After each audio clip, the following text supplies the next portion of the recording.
انہیں بات کے اوپر یہ رسول اما آپ کے پاس وہ زیور ہے، آپ کے پاس وہ قیمتی زیور ہے جو پورے مکے میں کیا پورے عرب میں کسی کے پاس نہیں ہے. کہا بیٹی وہ کون سا زیور ہے؟ کہا میرے بابا نے ارشاد فرمایا ہے کہ عورت کا بہترین زیور اس کا حجاب اور اس کی عزت ہوتی ہے.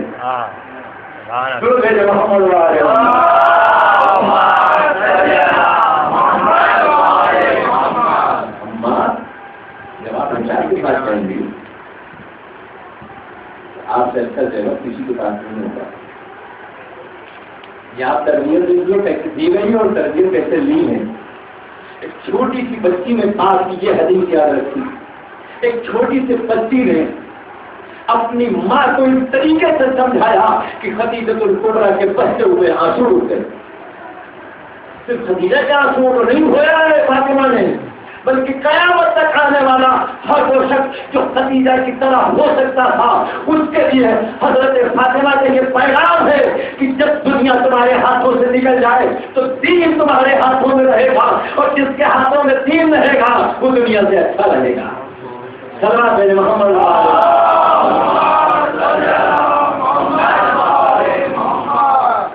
اس کے علاوہ فاطمہ کی یاد دیکھو تربیت کا اثر. آج ہمارا ماحول کیا ہے؟ جتنا لوگوں کے پاس پیسہ آ رہا ہے اتنے ہی تن کے اوپر سے کپڑا کم ہوتا جا رہا ہے. جتنی غریب ہوتے ہیں اتنی کپڑا زیادہ ہوتا ہے، اور جتنے مالدار ہوتے رہتے ہیں اتنی کپڑا کم ہوتا ہے. تھوڑا سا مالدار ہوئے تو بھلکا آ گیا، تھوڑا اور زیادہ پیسہ آ گیا تو جو اندر کا کپڑا تھا وہ چھوٹا ہو گیا. اس کے بعد اور زیادہ مالدار ہوئے تو لڑکیاں لڑکوں کے کپڑے پہننے لگی. اس سے پہلے لڑکوں کے کپڑوں میں بہت زیادہ کپڑا لگتا تھا، بہت کم کپڑا لگتا تھا، اور لڑکیوں کے کپڑے میں عورتوں کے کپڑے میں بہت زیادہ کپڑا لگتا تھا جب سلوایا جائے. لیکن ابھی مردوں کے لباس میں بہت کم تک بہت زیادہ کپڑا لگ رہا ہے، اور لڑکیوں اور عورتوں کے لباس 1 میٹر کے اندر پورے بن جا رہے. آپ دیکھو ذرا شہزادی کا درد کیا ہے. اگر کوئی واقعی میں یہ کہتا ہے کہ ہم فاطمہ کے چاہنے والے ہیں، فاطمہ کی قریب ہیں، تو اس کو فاطمہ کے نقش قدم پر چلنا ہوگا. اور اگر نقش قدم پہ نہیں چلا ہے تو وہ جھوٹا ہے جو کہتا ہے قریب فاطمہ. اس لیے کہ خدا نے محبت کا حکم دیا ہے، چاہنے کا حکم نہیں دیا، محبت کا حکم نہیں دیا کہ اس کی ذات کو چھیڑ کے آپ چاہ لیں گے، اس کی ذات کو چھیڑ کے آپ نے اس کو پسند کر لیا. محبت کا مطلب یہ ہے کہ نقش قدم پر چلو، جہاں ان کے قدم رہے ان کے اوپر تمہارے پیر پڑے. ان کی زندگی کو اپنی زندگی بنا لو، ان کے اپنے عمل کو اپنا عمل بنا لو، ان کے کردار کو اپنا کردار بنا لو. اگر تم نے ایسا نہیں کیا تو اس کا مطلب دعوی محبت تو ہے، حقیقت نہیں ہے. اور اسی لیے قرآن نے محبت کا لفظ محبت کا استعمال کیا. مسجد میں نماز پڑھ کے کرنے لگے. ایک صحابی نادانی نہ تھا، رسول اللہ مسجد سے باہر نکلے، دروازے پہ تنہا ہوئے. اس نے کان میں کچھ اس کی حاجت، یا رسول اللہ اس کی یہ ضرورت. اس حالت میں آپ نے کہا کہ میں صحابی اس وقت میں تیری حاجت نہیں پوری کر سکتا ہوں، لیکن ہاں تم میرے ساتھ چل. ایک ایسا در ہے کہ جہاں سے کوئی خالی نہیں گیا، اور وہاں جائے اس گھر کے کہ کسی بھی عالم میں رہیں، لیکن دروازے میں آنے والا خالی نہیں کیا. چاہے کسی مذہب کا ہو، چاہے کسی مسلک کا ہو، چاہے کسی دین کا ہو، چاہے کسی فرقے کا ہو، یہاں تک زمین کا ہو یا آسمان کا ہو، اگر دروازے پہ آ گیا تو خالی نہیں گیا. پانی سے روزہ کھولا لیکن روٹیاں دے دی، بھوکے رہے لیکن کھانا دے دیا، سب کے اوپر ایک پرانا لباس رہا لیکن اپنے کپڑے دے دیے. بچوں کو بھوکا سلا دیا، پانی پلا کے سلا دیا، لیکن یتیم کو کبھی بھوکا نہیں رہنے دیا. چلو وہاں پہ تمہاری حاجت پوری ہو جائے گی، صبح کی نماز پڑھ کے نکلے، بیٹی کے دروازے پہ آئے، دفتر بات کیا، اندر سے آواز آئی کون تھا؟ تمہارا بابا آیا۔ اب سوچو بیٹی والوں نے باپ کی بیٹی ہے، جب باپ دروازے پہ آتا ہے تو بیٹی کتنا خوش ہو جاتی ہے، اور وہ بھی فاطمہ دیوی کہنے والی بیٹی، اور فاطمہ کا رسول جیسا باپ،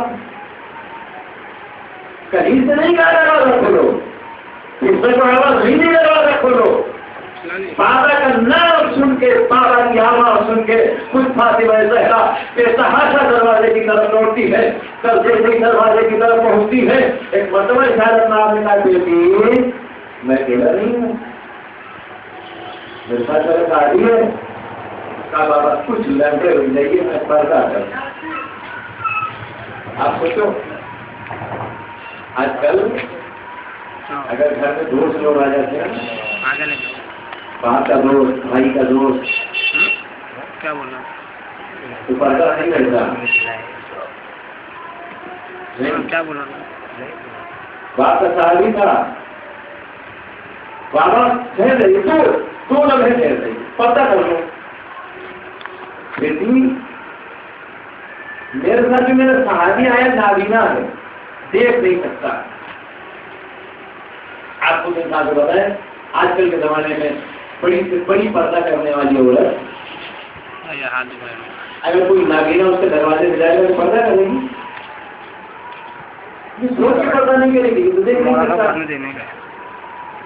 لیکن فاطمہ نے اس کے برعکس آپ کو سبق دیا، بابا تو میں ٹھہر رہی میں پردہ کر لوں گا، بیٹا صحابی نابینا ہے، فاطمہ کے جواب سنیے آپ، بابا صحابی نابینا ہے، اللہ نے مجھ کو دعا کے دی ہے، خدا کی قسم یہ رسول اللہ کا انداز تبلیغ تھا جو صحابی کے ذریعے سے، فاطمہ کے ذریعے سے آپ تک ایک پیغام پہنچایا جا رہا تھا۔ بابا میری آنکھیں ہیں، حجاب کا مطلب یہ ہے، صحیح حجاب یہ ہے کہ نہ مرد عورت کو دیکھے نہ عورت مرد کو دیکھے۔ اللہم صلی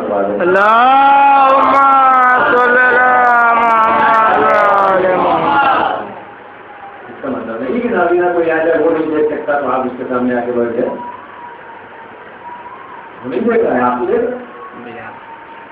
حجاب کا مطلب مردوں سے بچنا نہیں ہے، حجاب کا مطلب اپنے آپ کو بھی ان سے بچانا ہے اور ان کو اپنے آپ سے بچانا ہے۔ آج کل جو حجاب ہو رہا ہے ایک طرفہ حجاب ہے،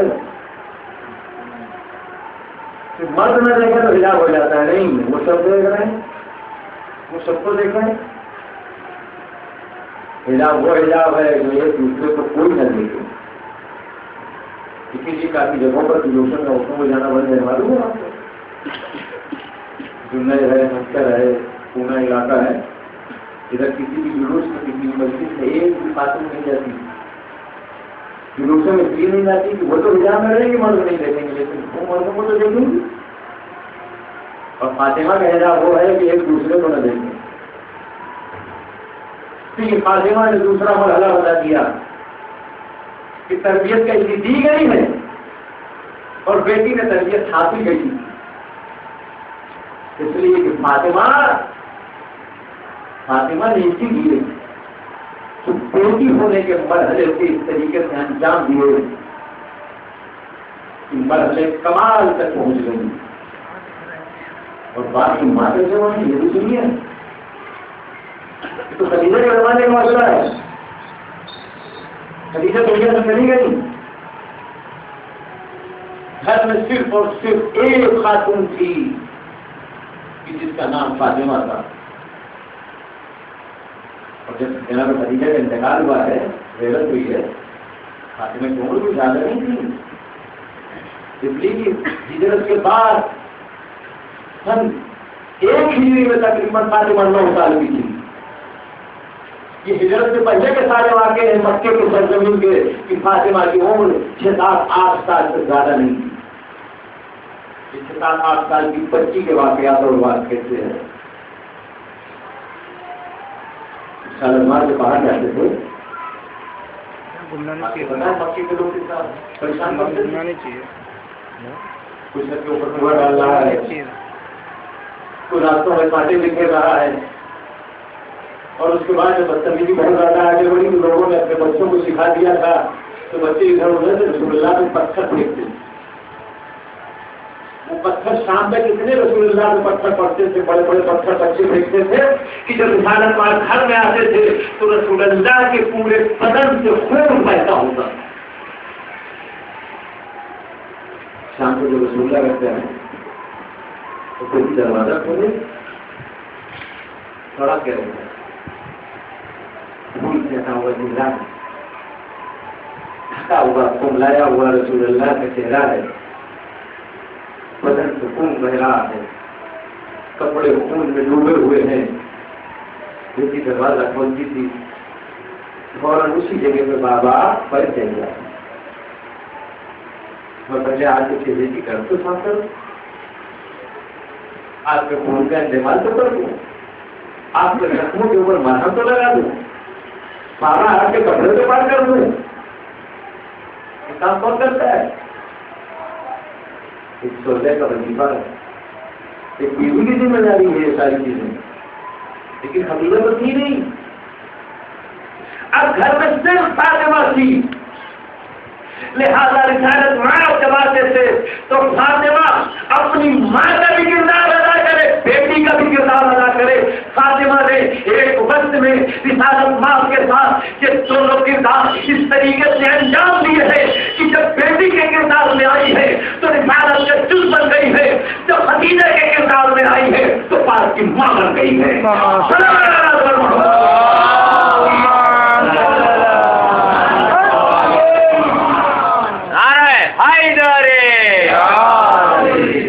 اس کے بعد دوسرا مرحلہ ہے، اس کے لیے صرف رسول اللہ کی حدیث کہہ دینا کافی ہے، اتنا نہیں۔ سوچیت کے مرحلے میں آنے کے بعد رسول اللہ نے معلوم ہے کیا کہا؟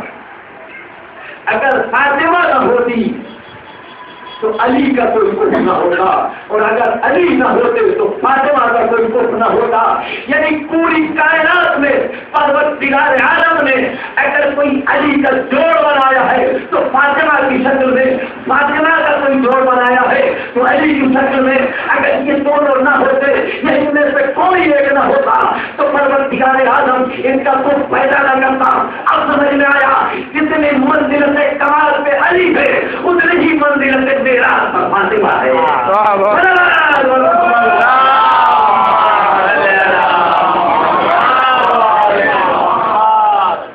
تیسرا مرحلہ ماں کا، اس میں صرف ایک روپ ہوتا ہے ماں کا، اس میں دو مرحلے نہیں ہوتے، اس کے ایک مرحلہ ہوتا ہے کہ ماں اچھی تربیت کی۔ اب آپ کو پتا ہے شادی کے بعد فاطمہ کتنی دیر زندہ رہی؟ صرف 9 سال۔ اس 9 سال میں فاطمہ نے 4 بچے ہم لوگ لیے، دو بیٹوں کی شکل میں، 2 بیٹیوں کی شکل میں۔ آپ ذرا حضرت آدم سے لے کر رسول اللہ تک کی ساری تاریخ، چاہے وہ نبیوں کی ہو، چاہے وہ مرسلین کی ہو، چاہے وہ اولیاء کی ہو، چاہے وہ علماء کی ہو، چاہے وہ عوام کی ہو، کسی کی بھی ہو، پوری تاریخ دیکھ لیجیے اور وہاں سے لے کر ابھی تک پوری کائنات میں حتیٰ کہ نبیوں کے درمیان بھی نہ فاطمہ کے بیٹے حسن اور حسین کا جواب ہے، نہ فاطمہ کی بیٹیوں اور بیٹیوں کا پوری کائنات میں کسی عورت میں جواب ہے۔ نہ کوئی پہلا جیسا ہو سکتا ہے، نہ کوئی ان میں کوئی دھوم جیسا ہو سکتا ہے۔ اس کا کمال تھا، فاطمہ کا کمال تھا۔ 9 سال کی عمر میں فاطمہ نے 4 بچے دیے، 4 بچے ہمارے حوالے کیے، دنیا کے حوالے کیے، تو بیٹوں کی شکل میں، تو بیٹیوں کی شکل میں۔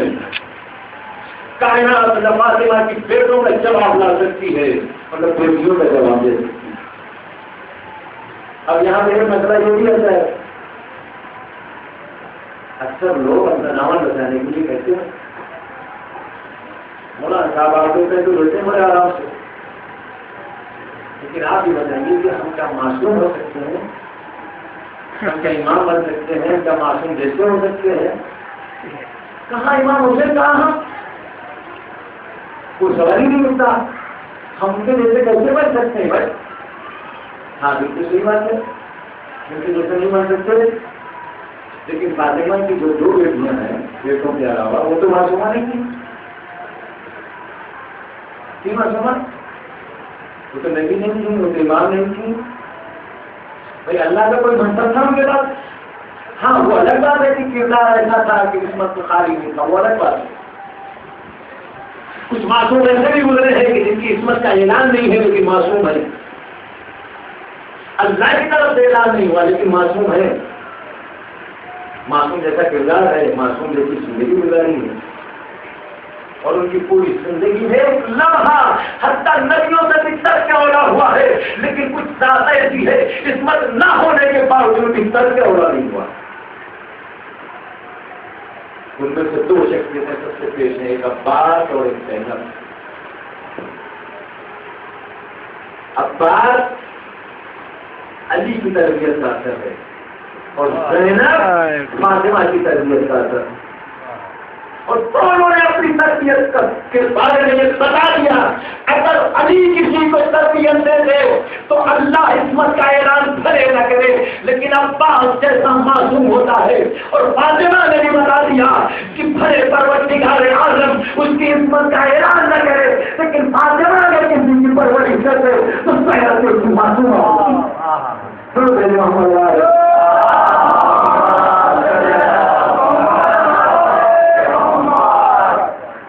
ایسی ہیں کہ جن کی عصمت کا اعلان نہیں ہے، جس میں بڑے احتیاط سے نام لیتا ہوں حضرت ابو طالب ہے. پروردگار عالم نے ان کی عصمت کا، ان کے منصب کا اعلان نہیں کیا، لیکن اللہ کی نظر میں ان کے پاس جو عہدہ اور منصب تھا شاید بنی اسرائیل کے نبیوں کے پاس بھی وہ نہیں تھا. ابو طالب کا کمال تھا. کبھی کبھی پروردگار عالم کی مصلحت ہوتی ہے کسی چیز کا اعلان نہ کرنا، اس لیے کہ اگر اعلان کر دیا جاتا تو شہادہ معصومین کی نسبت سے فرق آ جاتا، وہ اہمیت کی کمی آ جاتی. اس لیے کہ پروردگار جس کا اعلان کرتا ہے اس کو اپنا منصب دیتا. یہاں اتباع کی، زینب کے یہاں بھی اتباع کی، عباس کے یہاں بھی اتباع کی، لیکن مطلب ملا ہی نہیں تھا. جب حسن اور حسین معصوم ہے تو زینب ان کو بھی معصوم ہے. آپ ذرا کردار دیکھیے اور فاطمہ کی طرف تربیت کا اثر دیکھیے. آپ حضرت امام حسین علیہ السلام کی ولادت کس سن میں ہوئی؟ 3 میں. اور ظاہر امام حسین علیہ السلام کے بعد زینب کی ولادت ہوئی. شادی سن 1 ہجری میں ہوئی. امام حسن کی ولادت 2 ہجری میں، امام حسین علیہ السلام کی ولادت 3 ہجری میں. اب جناب زینب کی جو ولادت ہوئی ہوگی تو ظاہر ہے 3 کے بعد 4 کے پاس میں. رسول اللہ 11 ہجری میں وفات پائے. رسول اللہ کے بعد جناب فاطمہ صرف 75 دن زندہ رہی. اب آپ ان پوری تاریخوں سے اندازہ یہ لگا لو کہ زینب ولادت کے بعد سے اپنی ماں کے ساتھ ان کی وفات پہ کتنے دن زندہ رہی، کتنے دن ماں کا ساتھ رہا، اور کتنے دن ماں کی شفقت اور مہربانی رہی ان کے ساتھ. 7 سال سے زیادہ زینب نے اپنی ماں کو نہیں دیکھا. 6-7 سالوں میں کم سے کم 2 سال تک کتنے کی ضرورت ہے. 2 سال کا بچہ اس کو نہ کچھ سکھایا جاتا ہے نہ پڑھایا جاتا ہے. چلنا سیکھتا ہے، بولنا سیکھتا ہے، کھانا سیکھتا ہے. ابھی 7 سالوں میں 2 سال آپ نے نکال دی، کتنے بچے؟ 5 سال. زیادہ سے زیادہ 5 سال. زینب زیادہ سے زیادہ 5 سال اپنی ماں کے ساتھ رہی اور اس کے بعد ماں نے ساتھ چھوڑ دیا. اب آپ سوچو فاطمہ کا کمال کیا تھا. لوگ 30 سال 40 سال 50 سال تک پڑھتے ہیں، تب کہیں پروفیسر بنتے ہیں، تب کہیں ایک اچھی ڈاکٹریٹ کی ڈگری ان کو ملتی ہے، تب کہیں پی ایچ ڈی کرتے ہیں، تب کسی خاص علم میں ان کو مہارت حاصل ہوتی ہے. 5 سال کی پڑھائی میں ایک بچہ 5 کلاس میں پاس کر سکتا ہے، لیکن زندگی کے ہر مرحلے میں اور پر نہیں آ سکتا. فاطمہ کی تربیت کا اثر دیکھو آپ. زینب صرف ماں کے ساتھ 5 سال تک نہیں، ان 5 سالوں کا اثر یہ تھا کہ زینب مفسر قرآن بن گئی، زینب عالم غیب معلمہ بن گئی، ایسی عالمہ جس کا کوئی استاد نہ ہو۔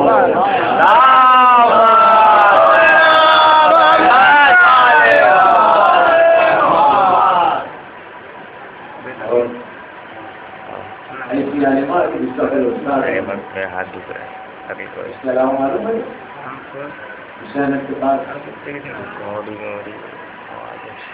ایک خاص چیز تھی جو اللہ کی طرف سے بھی ہوئی۔ امام حسین علیہ السلام کوئی ایسا کام تو نہیں ہے کہ دنیا میں اس کو کوئی نہ جاتا، امام بھی تھے، معصوم بھی تھے، اور چھوٹے موٹے امام اور معصوم نہیں، ایسے امام کی جو بڑے مشہور ہوں۔ دنیا کی کسی کونے میں شاید کوئی علی کو نہیں جانتا ہو، لیکن حسین کو سب ضرور جانتے ہیں۔ دنیا کے کسی کونے میں شاید رسول کو کوئی نہیں جانتا ہو، لیکن حسین کو سب جانتے ہیں۔ ایسا حسین ہے۔ آپ تاریخ پڑھ کے دیکھیں، مدینے سے روانگی تک روز عاشور میدان جہاد میں جانے تک کوئی بھی ایسا مرحلہ نہیں آیا کہ جہاں پر اگر امام حسین کو کوئی اہم فیصلہ لینا ہو تو بغیر زینب کی مشورے کی لیا۔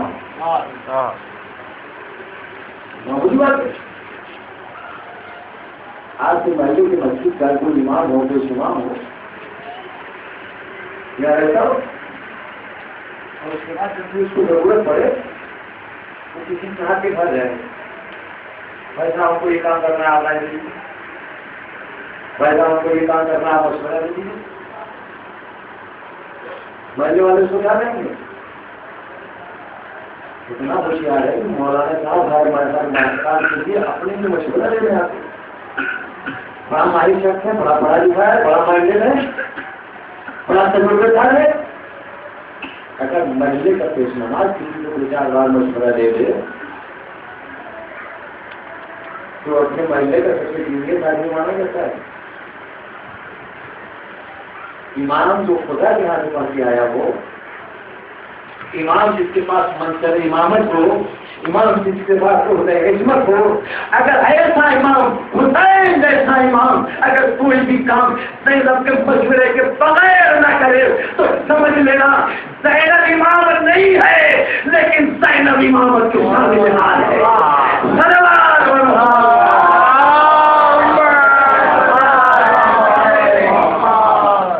زینب شریک امامت، اور صرف امام حسین کا مسئلہ نہیں تھا، یہ ہماری بھائی میں محبت، بہن سے محبت تھی اور بہن کو بھائی سے محبت تھی۔ آپ دیکھیں امام حسین علیہ السلام کی شہادت کے بعد سے لے کر اور مدینے تک بس امام حسین علیہ السلام کی پوری حیات تک کوئی ایسا مرحلہ نہیں آیا کہ چوتھے امام نے کوئی اہم فیصلہ کیا ہو اور زینب سے مشورہ نہ کیا ہو۔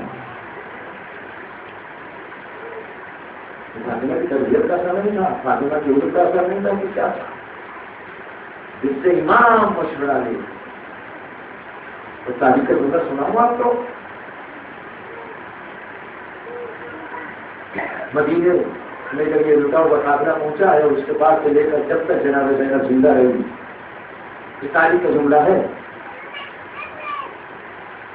پورے بنی ہاشم میں، مدینے کے اندر پورے بنی ہاشم میں کسی بھی مرد یا کسی بھی عورت کو جب بھی کوئی اہم مسئلہ درکار ہوتا تھا تو زینب کے پاس وہ آتا تھا، فاطمہ کی بیٹی کے پاس آتا تھا۔ شہزادی یہ مشکل ہے، شہزادی یہ پریشانی ہے۔ فاطمہ اس مرحلے کو ایسا حل کرتی تھی کہ جیسے منبر سجوری پر علی بول رہا ہو، کہ کوئی بھی سوال کیا جائے کیا مجال ہے کہ علی اس کا جواب نہ دیں۔ اور یہ منبر سجوری کی بیٹی کا اثر تھا اور فاطمہ کی تربیت کا اثر تھا کہ جب کربلا سے قافلہ کوفے اور شام کی طرف روانہ ہوا. تو فاطمہ کے زینب کے اوپر تھوڑی ذمہ داریاں تھیں. تھوڑی ذمہ داریاں کیا؟ بھائی امام حسین علیہ السلام کے بعد جناب تھے نا، امام تھے، معصوم تھے، مرد تھے، ساری ذمہ داری ان کے اوپر ہونا چاہیے.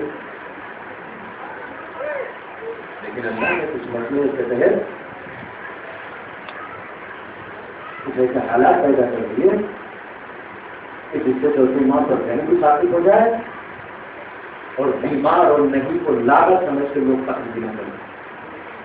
ہم نے کربلا میں جناب العالمین نے بنا کی شہادت یقینی تھی، بھلے جنگ میں نہ جاتے، بعد میں یقینی تھی شہادت. کیوں؟ یہ کہ جب جنگ ہوتی ہے تو مردوں کو زندہ نہیں چھوڑا جاتا. اور اس زمانے میں جس وقت آل محمد کے اتنی زیادہ فورس ہو، سمجھدار بچوں کو زندہ چھوڑنے کے لیے وہ لوگ آمادار نہیں تھے. جناب زین العابدین کو زندہ بھی چھوڑ دیا گیا. معلوم ہے اس طرح کی زندگی میں ساری چیزیں آپ لوگ مسائل میں سن لیتے ہیں، رو لیتے ہیں. سوچو، آپ سوچو تو سوچو کرو کہ کیا عالم ہوتا ہوگا امام زین العابدین علیہ السلام کا. ایک طرف تو یہ لکھا ہے کہ نہیں تھے، لاگت تھے، بیمار ہو گئے تھے، اور دوسری طرف تاریخ میں لکھا ہے کہ پشت کے اوپر اتنا بڑی پتھر باندھا تھا کہ اس وقت وہ پتھر عمران میں ہے. آپ جا کے دیکھ لیں، ایک مضبوط سے مضبوط جوان اس کو ہلا نہیں سکتا. کتنا وزنی پتھر امام زین العابدین علیہ السلام کی پشت کے اوپر، اور ہاتھوں پیروں میں ہتھکڑیاں اور بیڑیاں ایک ساتھ زنجیروں کے ساتھ باندھی گئی تھی. یہ ان قیدیوں کے لیے باندھا جاتا ہے جو بہت زیادہ ان سے خطرہ ہوتا ہے کہ یہ قید خانے سے بھاگ گئے. مضبوط ہو، توانا ہو، طاقتور ہو، جنگی ہو، فوجی ہو، اس کو باندھا جاتا تھا کہ یہ بھاگ جائیں گے. لیکن آپ تصور کرو کہ امام زین العابدین علیہ السلام ایک طرف بیمار ہیں اور دوسری طرف یہ عالم ہتھکڑیوں اور گولیوں میں جھگڑے ہوئے. اور اگر معلوم ہے تیسری چیز کیا تھی کہ جس کی وجہ سے جناب زینب کے اوپر ذمہ داری لگی. امام زین العابدین علیہ السلام کے گھرے میں ایک ایسا تاؤ ڈالا گیا تھا کہ جس میں کانٹے، اور وہ تاؤ اتنا تنگ تھا. آپ نے دیکھا ہوگا کہ جب کوئی انسان الہی عزائم ہوتا ہے تو اس کی رگت ہوتی ہے اور ادھر سے ادھر جب بولتا ہے تو رگت ہوتی ہے. امام زین العابدین علیہ السلام اگر آہ کرتے تھے تو وہ کانٹے گردن کے اندر چھپتے تھے. شاید یہی وجہ تھی کہ کربلا سے لے کر شام تک کسی بھی جگہ پر زین العابدین نے خطبہ نہیں دیا. کیوں؟ اس لیے زین العابدین اگر بولتا تھا تو پھر اتنے کانٹے گلے کے اندر چھپتے تھے کہ خون جاری ہو جاتا تھا. زین العابدین برداشت نہیں کر پاتے تھے. کہتے تھے ارے ذرا آپ دیکھو، اب یہاں سے لے کر شام تک ساری ذمہ داری جو آج نبی بیمار کی تھی وہ جناب زینب کے اوپر آ گئی. جناب زینب نے کہا اس وقت یہ زینب قابل کی ذمہ دار آدمی ہے اور اپنے وقت سے امام کی نائب اور جانشین بھی ہے. اب جناب زینب نے راستوں میں، راہوں میں، آبادیوں میں لوگوں کے درمیان اب جو خطبے دینا شروع کیے، معلوم ہے کہ انداز سے خطبے دینا شروع کیے. ایک جگہ پر بہت زیادہ مجمع تھا، بہت زیادہ بھیڑ بھاڑ تھی، کسی نے کچھ کہہ دیا. جناب زینب نے اب تو خطبہ شروع کیا. اسی مجمع میں ایک علی کا صحابی تھا، ایک علی کا چاہنے والا تھا. جیسے ہی اس نے یہ آواز سنی، ایک کھڑے ہوئے بچے کے اوپر اس نے ہاتھ رکھ کے کہا، بیٹا کیا علی بول رہے ہیں کہ تو علی کی آواز آ رہی ہے؟ اس بچے نے کہا نہیں معلوم علی ہے یا کون ہے، لیکن اتنا معلوم ہے ایک خاتون بول رہی ہے. کہا اس خاتون کا نام ذرا معلوم کر کے بتانا. اس بچے نے پتا کیا تو پتا چلا زینب اس کا نام ہے. ارے جیسے زینب اس نے سنا ایک مرتبہ اپنے مستعاروں سے تماشے مارے، اے علی میں نے آپ سے آنکھیں مانگی تھی تو آپ نے کہا اے میرے صحابی اب نابینا رہنا تیرے لیے اچھا ہے، اگر آنکھیں ہوگی تو وہ منظر تو دیکھ نہ سکے گا۔ میں نے پوچھا علی وہ کون سا منظر؟ کہا جب منظر آئے گا تو مجھ کو یاد کر لینا۔ اب آج اس صحابی کو وہ پرانی بات یاد آ گئی، اے علی اچھا ہوا کہنا بھی اے میرے مولا کان بھی لے لیے ہوتے تو اچھا ہوتا، زینب کی آواز تو میں سنتا۔